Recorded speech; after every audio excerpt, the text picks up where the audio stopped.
Salut tout le monde! C'est Kika Chills. Alors aujourd'hui, une vidéo effrayante, ma foi intéressante. Je vais vous parler du jeu Ouija. Donc si ça vous intéresse de tout savoir sur ce jeu mystique, restez avec moi.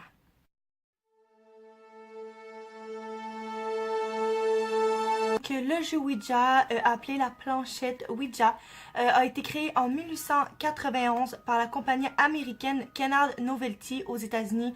Donc c'est un jeu créé par les Américains.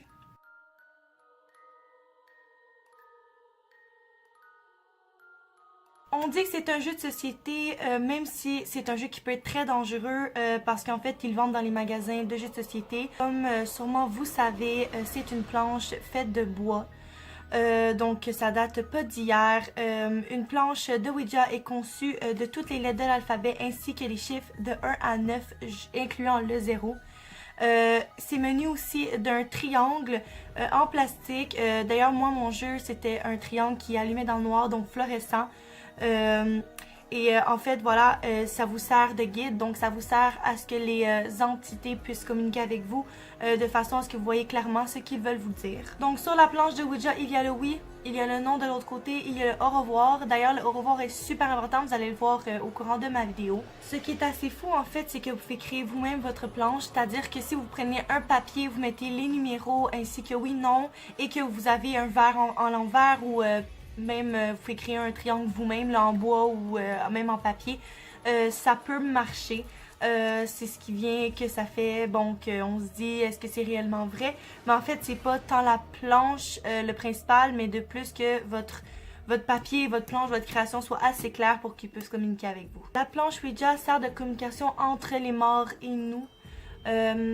En fait, faut être vraiment vigilant parce que parfois ça arrive que les entités dans lesquelles on parle peut nous faire croire des choses, peut vous faire croire que c'est des gens que vous aimez qui vous parlent du l'au-delà. Donc ça peut paraître un peu drôle, mais je dis toujours que les entités c'est comme nous, c'est comme dans la vie à nous, dans le sens que c'était des humains auparavant, c'est-à-dire qu'on peut pas faire confiance à tout le monde, on peut pas faire confiance à tous les gens qui nous parlent. C'est un peu le même principe avec Ouija, c'est pour ça qu'il faut faire vraiment attention. Comment ça joue?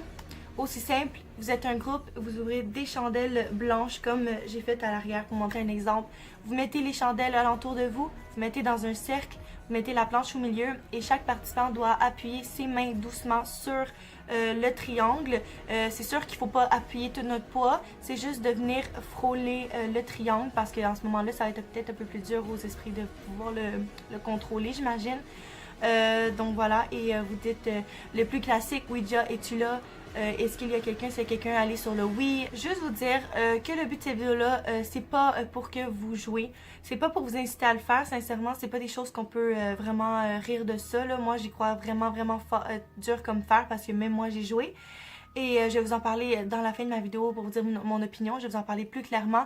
Mais c'est vraiment sérieux ces choses-là. C'est comme mon vidéo par rapport au satanisme, donner son âme au diable. Moi, je pense que c'est des choses qu'on peut pas rire de ça. Il faut faire attention parce que, bon, c'est un monde qu'on connaît pas. C'est un monde qu'on sait pas vraiment qu'est-ce qu'il y a de l'autre côté. Donc, c'est bien important de faire vraiment attention quand vous jouez à ce jeu-là parce que vous savez pas à qui vous faites appel. Pourquoi les couleurs des chandelles sont vraiment importantes, c'est qu'il y a un code de couleur en fait pour le spiritisme, toutes les sessions. Bon, en tout cas, je suis pas une experte avec ce qui est spiritiste et je suis pas médium, mais je peux vous dire que bon, des chandelles blanches, c'est de bonne augure, ça amène des bonnes énergies, ça peut venir attirer des bonnes entités, mais encore une fois, ça peut arriver des exceptions, puis c'est pas toujours dans le bon sens. Alors, bien évidemment, le Ouija a été utilisé par les sorcières, les sorciers. D'ailleurs, dans la religion catholique, c'est interdit. Ils disent en fait, pourquoi c'est interdit, c'est qu'ils disent que c'est s'éloigner de Dieu. Puis qu'ils disent que c'est beaucoup référence au satanique, c'est qu'il n'est pas vraiment en lien avec le catholicisme, je sais pas comment dire, mais la religion catholique. Ça dit aussi que c'est très dangereux parce que, bon, comme la religion croit au diable et... bon, en tout cas, je connais pas tous les motifs, mais c'est quoi les croyances de toutes les religions. Mais évidemment, ils pensent que le Ouija fait référence beaucoup au satanisme parce que, évidemment, c'était beaucoup utilisé par les gens qui pratiquaient la sorcellerie dont étaient connectés avec le diable lui-même. Donc, comment reconnaître si vous parlez à un démon ou une entité mauvaise? Tout simplement, le triangle que je vous ai parlé tout à l'heure ou le verre va aller dans les quatre coins à une vitesse énorme. Ce qui peut faire aussi un 8. Un 8 comme ça ici, il va venir faire un 8 infiniment pendant de longues minutes.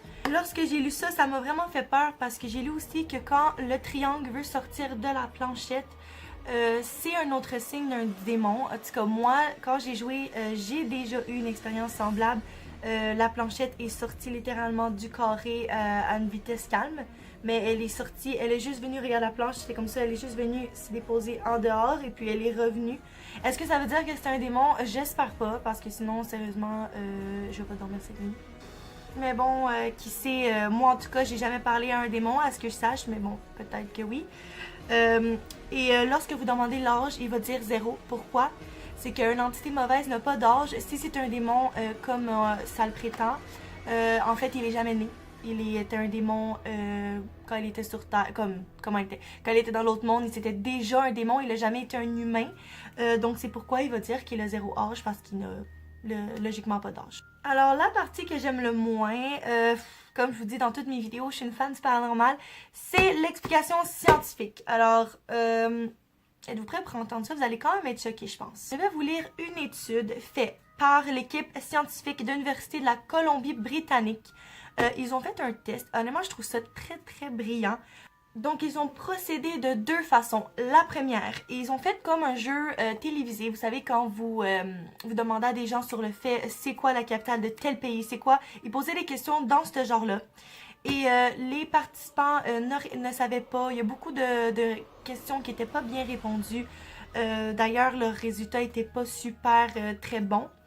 Et ensuite, ce qu'ils ont fait, c'est qu'ils ont fait le même processus, mais avec le jeu Ouija. Donc, ils ont posé des questions au jeu Ouija et les participants ont joué comme s'ils faisaient une séance de spiritisme. Et étonnamment, les résultats étaient encore meilleurs que lorsqu'ils faisaient le jeu sans la planchette. Ce qui est à dire que, apparemment, selon leur expérience, en fait, vu qu'il y a plus de réussite avec le jeu Ouija, c'est qu'il y aurait une autre partie du cerveau qu'on n'aurait peut-être pas accès si facilement. Ça s'appelle la deuxième conscience selon eux. Alors cette conscience-là, c'est une partie du cerveau qui n'est pas accessible due à notre évolution, qui n'est pas encore totalement développée dans notre cerveau. C'est en fait, on aurait des réponses facilement, on aurait la conscience tellement forte qu'on réussirait à répondre de nous-mêmes aux questions sans même peut-être savoir vraiment c'est quoi la réponse. Honnêtement, bon, c'est un peu étonnant parce que quand même, je veux dire, on peut pas deviner des réponses, là. Tu sais, je veux dire, moi en tout cas de mon avis, je veux dire, je suis pas capable de dire une réponse comme ça puis d'avoir la bonne réponse, tu sais, honnêtement, c'est... Tu sais, mais ça arrive parfois, vous avez remarqué, quelqu'un va vous dire quelque chose puis tout d'un coup, vous allez répondre, puis c'est ça la bonne réponse. Ben voyons donc, je savais même pas que c'était la bonne réponse, tu sais. Des fois, ça l'arrive, comme mettons, dans la voiture l'autre jour avec ma mère. Il y avait une musique à la radio, c'était Maroon 5. Puis ma mère connaît pas du tout ce groupe-là. Puis j'ai dit, c'est qui? Mon père a dit, c'est qui chante ça, cette chanson-là? Puis elle a dit Maroon 5, voyons donc. Mais elle a jamais eu conscience de ce groupe-là. Donc, tu sais, parfois le cerveau est très très fort. Je peux comprendre que peut-être justement la deuxième conscience serait capable de deviner les réponses sans même le savoir, mais encore une fois, j'ai joué au jeu, donc j'ai de la misère à y croire. C'est sûr que c'est une théorie qui est intéressante, mais encore là, c'est une théorie scientifique, c'est pas prouvé à 100%, c'est une étude. Ça peut être juste un hasard que bon, ils ont mieux répondu là, peut-être parce que le stress était moins grand. En tout cas, anyway, il y a plein de raisons qui pourraient faire qu'ils ont peut-être mieux répondu, mais bon, qui sait, peut-être que c'est vraiment l'explication. Donc, on est rendu à la partie de mon opinion. Donc, ce que je pense. Je ne crois pas vraiment à la théorie scientifique dans le cas de Ouija parce que moi-même, j'ai été témoin d'une expérience de Ouija. J'ai joué plusieurs fois. Je veux dire que j'ai joué à peu près 10 fois avec des gens. Et chaque fois, c'était différent dans le sens... Parfois, le petit triangle était plus lent à répondre. Parfois plus vite. J'avais l'impression qu'il y avait des entités beaucoup plus fortes, beaucoup plus imposantes que d'autres. Et on ressent vraiment qu'il y a une énergie qui pousse le triangle, donc il va vraiment faire une genre de pression. C'est ce que moi j'ai eu comme expérience. Puis d'ailleurs, je vais vous raconter une expérience. J'ai une amie qui a joué, ok? D'ailleurs, cette journée-là, ça fait super longtemps, j'étais très jeune. Bon, c'est un bon souvenir, mais bon, on était à la piscine d'une de mes amies. On était dans sa cour. Et puis j'ai une amie qui a la peur énorme des choses paranormales. Elle est pas capable. Tout ce qui est esprit, elle évite. Elle est comme non, je veux rien savoir.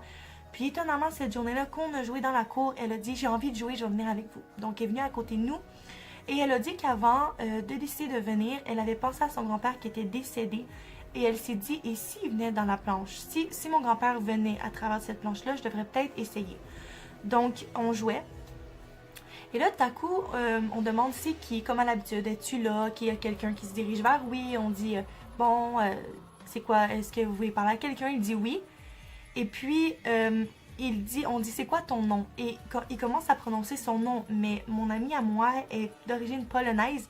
Vous savez que les noms polonais sont assez durs à savoir, en plus que nous, on connaissait même pas le nom de son grand-père. Et il a, les lettres, dans le fond, ils ont dit les lettres du nom du grand-père, même si nous, on le connaissait pas. Donc, on était vraiment étonnés. Puis elle a dit, écoutez, c'est mon grand-père, c'est son nom, genre. Puis elle était tellement émue. Honnêtement, ce témoignage-là m'a tellement marqué parce que personne dans le groupe savait qui c'était. Et il y avait juste elle. Puis honnêtement, la force qu'il y avait à travers ça, c'est impossible que ce soit que elle qui le faisait bouger, selon moi. Parce que vraiment, on sent qu'il y a quelque chose qui glisse. C'est comme si quelque chose attirait ça, comme un aimant, comme l'effet d'un aimant. Tu sais, vraiment, ça tirait, là. Donc honnêtement, ce témoignage-là, j'ai trouvé vraiment intéressant. C'est ce qui m'a fait que j'ai cru vraiment à ce jeu-là. Puis, j'avais vraiment confiance au monde qui on était autour de la planche. Honnêtement, je penserais vraiment pas qu'ils auraient menti puis qu'ils auraient bougé eux-mêmes le triangle. Donc, honnêtement, ça a du sens que ça soit vrai pour moi. J'ai une amie à moi qui est décédée très jeune. Et puis, quand je suis allée voir sa mère pour chercher un souvenir, parce que bon, elle était décédée, puis sa mère, elle faisait un peu le tri de sa chambre. Elle m'a dit, moi, dans le fond, justement, dans la semaine qu'on a joué chez mon amie, dans sa cour, j'avais dit, j'aimerais appeler ma meilleure amie, j'aimerais ça pouvoir lui parler puis communiquer avec elle, à savoir qu'est-ce qui se passe, si elle est bien, si elle est heureuse ou qu'elle est en ce moment. Et puis, quand j'ai été voir sa mère, je lui ai parlé, je lui ai dit, est-ce que tu as vécu des choses un peu paranormales depuis? Et puis, elle a dit qu'elle était allée voir une voyante et qu'elle lui a dit que mon amie lui a dit, de sa part, que si mes amis joueraient à Ouija, que ce serait pas elle qui viendrait. Donc honnêtement, c'est fou parce que elle m'a entendu, puis c'est un peu une autre preuve qui dit que Ouija est vraiment une planche qu'on peut communiquer à travers avec les morts. Donc voilà, c'est ce qui a un peu aussi appuyé ma croyance par rapport à ce jeu-là. Une autre raison pourquoi j'y crois, à un moment donné, on était chez mon amie, puis c'était la même personne qu'on a joué chez elle, mais on a essayé dans son garage à l'intérieur, et puis ça n'a aucunement marché. Donc si ça marcherait tout le temps, à tous les coups, je douterais, mais il y a des fois où ça marche pas du tout, puis il n'y a aucune connexion, puis je me dis, si ça serait ton cerveau, ça marcherait à tous les coups, parce que ton cerveau, l'inconscient, et la deuxième conscience que les scientifiques d'une école ont prouvé que ça peut être ça, il serait en marche, je pense, puis ça marcherait à tous les coups, mais je peux vous dire que parfois ça marche pas, vraiment pas du tout, donc c'est une autre preuve qui m'appuie que ça aurait du sens que ça soit vrai et que ça soit pas fictif, puis ça soit le cerveau qui crée ça en fait. Donc ma vidéo est terminée, en gros ce que je peux vous dire c'est que j'y crois. Que voilà, donc ça l'appuie en gros que le Ouija n'est pas prouvé. Il y a beaucoup de théories. Si vous allez en lire, n'hésitez pas à aller en lire. Si vous voulez m'écrire des commentaires, je suis ouverte aux commentaires. Les opinions sur cette vidéo-là, c'est vraiment les miens. C'est mes expériences à moi. C'est pas prouvé, encore une fois, et c'est pas pour vous inciter à jouer.